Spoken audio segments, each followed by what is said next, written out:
Nous ne sommes pas les initiateurs et nous ne voulons attaquer aucun pays, mais la nation iranienne portera un coup fort à quiconque l'attaque ou la harcèle. De plus, les Américains doivent savoir que s'ils déclenchent une guerre, cette fois-ci, ce sera une guerre régionale. Des nouvelles choquantes nous parviennent du Moyen-Orient. La marine iranienne a tenté de saisir un pétrolier américain dans le détroit d'Ormuz la semaine dernière. 6 vedettes iraniennes, armées de mitrailleuses de calibre 50, se sont approchées du pétrolier alors qu'il entrait dans cette voie navigable stratégique et lui ont ordonné de couper les moteurs. Elles se préparaient à monter à bord. Au lieu de cela, le navire a accéléré et a ensuite été escorté par un navire de guerre américain. Ce rapport a d'abord été publié par une société de sécurité, mais il a ensuite été confirmé par des responsables américains, qui ont déclaré que les vedettes iraniennes avaient bien tenté d'arrêter un navire amiral américain, mais qu'il avait été escorté en sécurité par la marine américaine. La partie la plus folle de toute cette situation, c'est le fait que cela se produise. Au moment où des responsables des deux camps se préparent à s'asseoir à la table des négociations, les États-Unis et l'Iran s'apprêtent à retourner à la table des négociations. Steve Witkoff, l'envoyé spécial de Trump, doit rencontrer le ministre des Affaires étrangères iranien à Istanbul. Ce serait le premier contact direct en face à face entre les deux pays depuis la guerre de 12 jours en juin. Voici le ministre des Affaires étrangères iranien, qui explique à quoi ressemblerait un accord acceptable pour l'Iran. Écoutez. Le président Trump dit qu'il cherche à ne pas utiliser la force militaire actuellement stationnée autour de l'Iran, non seulement sur les porte-avions, mais aussi ailleurs. S'il peut y avoir un accord acceptable, quel serait un accord acceptable pour l'Iran en ce qui concerne le nucléaire ? Comme je l'ai dit, le même accord qu'il a mentionné, un accord juste et équitable pour garantir l'absence d'armes nucléaires, c'est réalisable. Des choses comme l'enrichissement, les missiles balistiques, les forces par procuration dans la région. Je sais que les États-Unis souhaitent aussi négocier à ce sujet. Pour vous, est-ce totalement exclu ou pouvez-vous en discuter ?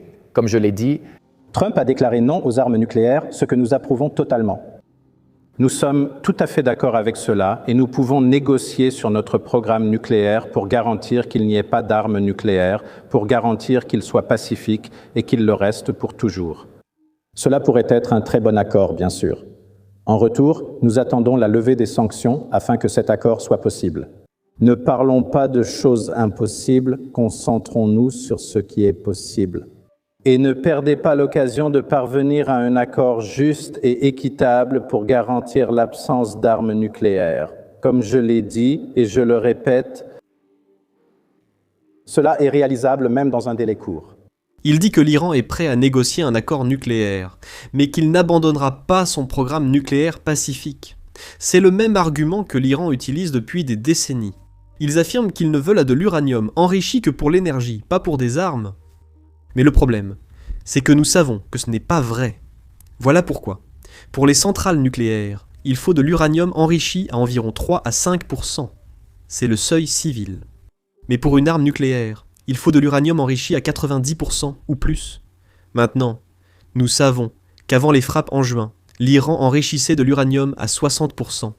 C'est 12 fois trop pour l'énergie et déjà les 2/3 vers la bombe. Ils ne font pas que des centrales, ils s'offrent des options. Mais maintenant, l'Iran propose en fait d'abandonner ce stock de 60% en échange d'un allègement des sanctions, selon des responsables américains et iraniens qui se sont exprimés auprès du New York Times. Ali Larizani, secrétaire du Conseil national de sécurité de l'Iran, a récemment rencontré Poutine à Moscou. Il portait un message de Khamenei. L'Iran accepterait d'expédier son stock d'uranium enrichi en Russie, tout comme il l'avait fait dans le cadre de l'accord de 2015. Si cela vous paraît familier, c'est normal. C'est essentiellement le même accord qu'en 2015 qui avait déjà de sérieux problèmes. Selon l'ancien accord, les inspecteurs de l'ONU étaient censés surveiller les installations nucléaires de l'Iran. Mais chaque fois que les inspecteurs demandaient l'accès à un site suspect, l'Iran retardait leur entrée de 30 à 60 jours avant de les laisser entrer. Que pensez-vous qu'ils faisaient pendant ces 30 à 60 jours ? Si vous enrichissez de l'uranium illégalement et que les inspecteurs veulent la vérifier, vous leur dites simplement « Accordez-moi 2 mois ». Vous cachez clairement quelque chose. Ce n'est pas de la spéculation, mais du bon sens. Maintenant, les choses deviennent intéressantes. Selon de nouveaux rapports, l'Iran est maintenant ouvert à l'idée que d'autres pays enrichissent de l'uranium pour eux, au lieu que l'Iran l'enrichisse sur son propre territoire, là où ils peuvent tricher comme ils l'ont fait auparavant. Cette fois, un consortium de pays produirait l'uranium enrichi et le fournirait à l'Iran pour ses réacteurs. C'est en fait une concession importante. Cela enlève à l'Iran la capacité d'enrichir secrètement de l'uranium à des fins militaires. Si c'est vrai, c'est en fait un grand changement par rapport à 2015. Mais il semble que les États-Unis ne se contentent pas de concessions nucléaires, selon le ministre russe des Affaires étrangères. Les exigences de l'Amérique s'apparentent à un ultimatum. En plus de cela, nous avons un média lié au CGRI, qui présente cela comme Donald Trump voulant la reddition totale de l'Iran. Leur argument ? Eh bien, l'Iran a accepté tout ce qui était raisonnable, des limites strictes, des inspections, un cadre pour l'exportation de l'uranium enrichi. Mais Donald Trump ne veut pas négocier. Il exige une reddition, pas seulement sur le nucléaire, mais aussi sur l'indépendance, la force militaire et la volonté nationale de l'Iran. Cela vient des médias d'État iraniens, donc il faut prendre ça avec des pincettes. Il y a clairement du nationalisme dans cette présentation, mais une part de vérité existe probablement. Les États-Unis ne se contentent pas de poser des questions sur les installations nucléaires, ils veulent que l'Iran abandonne son programme de missiles balistiques, et peut-être même qu'il remette son stock actuel de missiles. L'Iran a été très clair sur ce point. Voici ce qu'a dit le ministre iranien des Affaires étrangères sur les missiles il y a 2 semaines. Les concessions sont exactement celles que nous avons faites en 2015 dans le JCPOA. Nous pouvons nous assurer et instaurer la confiance quant au caractère pacifique de notre programme nucléaire pour garantir qu'il est pacifique et qu'il le restera pour toujours. Et en retour, nous attendons que les sanctions soient levées. Les missiles balistiques sont notre moyen de défense et le moyen de défense le plus fiable, et ce n'est pas négociable. Pourquoi devrions-nous négocier sur nos missiles balistiques alors que nous en avons besoin pour notre sécurité et notre défense ? L'Iran voit les missiles comme son unique moyen de dissuasion, car lors de la guerre de 12 jours l'an dernier, ses défenses aériennes ont échoué contre les avions et missiles israéliens. Leurs installations nucléaires ont été détruites, mais leurs missiles balistiques, eh bien, certains d'entre eux ont effectivement atteint Tel Aviv. Ils ont frappé des cibles en plein cœur d'Israël. C'est l'atout de l'Iran, c'est sa capacité à riposter. Ils appellent cela la dissuasion, et ils ne sont pas prêts à y renoncer facilement. Voilà pourquoi Israël pousse les États-Unis à inclure les missiles dans tout accord avec l'Iran. Du point de vue d'Israël, un accord nucléaire qui laisse l'arsenal de missiles iraniens intact ne résout en réalité pas le problème iranien. L'Iran peut toujours menacer Tel Aviv, il peut toujours riposter lors d'un futur conflit, et c'est précisément pour cela qu'Israël veut que l'Iran soit limité, non seulement sur le nucléaire, mais aussi sur les missiles. Alors que les diplomates débattent à Istanbul, l'armée américaine poursuit l'envoi de matériel au Moyen-Orient, avec des vols de systèmes de défense aérienne ininterrompus, depuis 2 à 3 semaines. Des systèmes Patriot Staff et des intercepteurs. Ce type de déploiement soutenu n'a de sens que si les planificateurs s'attendent à des frappes utilitaires majeures, et mettent en place une protection en couches à l'avance. Et si vous vous préparez à des représailles de cette ampleur, cela signifie généralement que vous vous préparez aussi à frapper fort. Maintenant, c'est là que je vais nuancer cette analyse. Légèrement. Déplacer tout ce matériel dans la région ne signifie pas nécessairement que les États-Unis prévoient une frappe, parce que tout ce renforcement nous donne plus de poids à la table des négociations.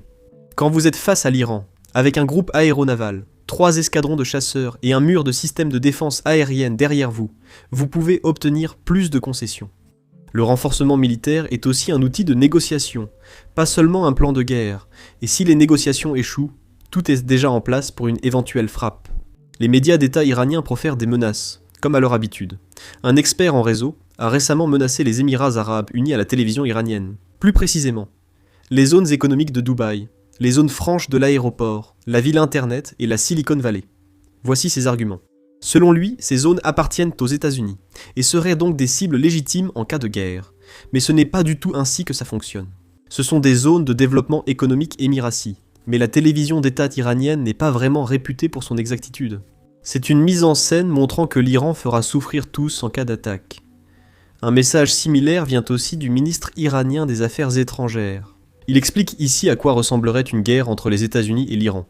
Écoutez bien. Quelles seraient les conséquences d'une confrontation militaire totale entre l'Iran et les États-Unis ? Je sais que votre armée a changé de doctrine et qu'une attaque majeure serait vue comme existentielle pour la République islamique. Qu'est-ce que cela signifierait pour la région ici, qui est prospère mais en même temps volatile ? Eh bien, je ne crois pas que ce serait une menace existentielle, mais ce serait une grande menace pour tout le monde. Si la guerre éclate, ce serait une catastrophe pour tout le monde. Lors de la guerre précédente, nous avons fait de gros efforts pour limiter l'ampleur du conflit entre l'Iran et Israël. Cette fois, si cela concerne l'Iran et les États-Unis, puisque les bases américaines sont réparties dans toute la région, alors inévitablement maintenant. D'après les informations dont nous disposons actuellement, les négociations devraient avoir lieu ce vendredi. Dès que nous aurons plus d'informations, je ne manquerai pas de vous tenir au courant. Alors n'oubliez pas de vous abonner en cliquant sur le bouton ci-dessous. Je m'appelle Sam et je vous retrouve dans la prochaine vidéo. Un problème avec ces vidéos montrant de nombreuses frappes de drones, même sans blessés humains ou soldats russes, apparaît dans la vidéo. YouTube démonétise ou restreint généralement nos vidéos. En fait, la semaine dernière, nous avons eu 4 vidéos de guerre qui ont été démonétisées, selon YouTube. Montrer des frappes de drones, ou même des images des lignes de front, n'est pas adapté aux annonceurs, et c'est pourquoi les vidéos sont restreintes. Mais c'est la réalité de la guerre moderne. Et c'est la guerre que les Ukrainiens mènent et essaient de survivre. Nous estimons qu'il est essentiel de tout couvrir. C'est pourquoi nous avons créé notre plateforme Business Basics, développée de zéro. Donc, nous n'avons aucune restriction. Nous n'avons pas à flouter nos frappes de drones. Nous n'avons pas à flouter les images du front. Et nous n'avons pas à flouter les bases aériennes russes en train d'être détruites. Nous ne diffusons aucune publicité sur le site. Ainsi, nous n'avons pas à nous censurer si les annonceurs sont mécontents de notre contenu. Nous ne finançons pas le site grâce à la publicité, nous le finançons grâce à votre soutien. Donc si vous êtes quelqu'un qui s'intéresse à ce genre de couverture, et que vous souhaitez regarder nos vidéos sans censure, et obtenir du contenu bonus que nous ne pouvons tout simplement pas mettre en ligne ici sur YouTube, alors rejoignez-nous sans hésiter sur basicsinsider.com. Vous pouvez également cliquer sur le lien dans la description ou scanner le code QR qui s'affiche à l'écran. En nous rejoignant, vous pourrez regarder tout le contenu que nous avons déjà mis en ligne, ainsi que toutes les vidéos que nous publierons à l'avenir. Vous soutiendrez aussi notre couverture et notre chaîne. Merci beaucoup. Je suis Sam et à la prochaine vidéo.